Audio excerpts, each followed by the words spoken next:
গতকালকে আনুমানিক রাত 10:45 নাগাদ আমাদের কাছে একটা ইনফরমেশন আছে যে বটরশী যে পেট্রোলিয়াম পাম্প আছে, ভারত পেট্রোলিয়াম পাম্প, সেটার অপোজিট দিকে একটা স্করপিও গাড়ি যার নাম্বার AS04R4549, সেই গাড়িটা সন্দেহজনকভাবে সেখানে পার্কিং করা হয়েছে।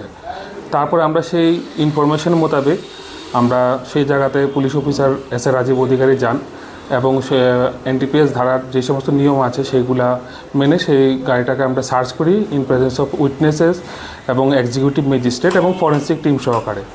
তারপর গাড়িটা তল্লাশি করার পরে গাড়িটার সামনের যে ড্রাইভিং সিটের বাম দিকে যে সিটটা আছে সেই সিটের পায়ের যে ম্যাট্রেস ছিল, ম্যাট্রেসের নিচে আমাদেরকে কিছু সন্দেহজনক হিরোইন জাতীয় সাবস্টেন্স পাওয়া যায় একটা সাবানের কৌটাতে, প্লাস্টিকের। তারপরে সেটাকে আমরা এনডিপিএস ধারার যে সমস্ত রুলস আছে সেগুলি মেনটেন করে আমরা সেটা সিজ করি সাক্ষীদের সামনে এবং ওয়েট করে টোটাল এটা 12 গ্রাম ওজনের পাওয়া গেছে যে সাসপেক্টেড হিরোইন সাবস্টেন্স।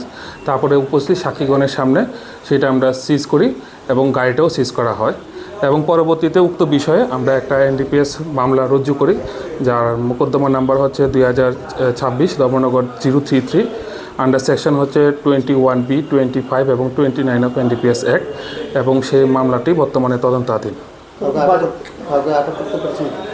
না, গাড়িটা যখন আমরা সার্চ করি তখন গাড়ির মধ্যে কেউ ছিল না, তো এই কারণে আমরা কাউকে পাইনি এবং আমরা এই বিষয়ে এখনও সোর্স লাগিয়েছি। গাড়িটার কে চালক ছিল বা কেউ না, সেগুলো সব তদন্ত সাপেক্ষ বিষয়, তদন্তের মাধ্যমে সেগুলো বেরিয়ে। গাড়ি থেকে কোনো ডকুমেন্টস পাওয়া যায়নি যে যার মাধ্যমে গাড়ির মালিককে এই বিষয়টা মানে আইডেন্টিফিকেশন করা, বাট তদন্তের সাপেক্ষ বিষয়, তদন্তের মাধ্যমে সেগুলো বেরিয়ে আসবে এবং আমরা আইনগত ব্যবস্থা নেব। যে কালোবাজার মূল্য আনুমানিক 50,000 টাকা হবে।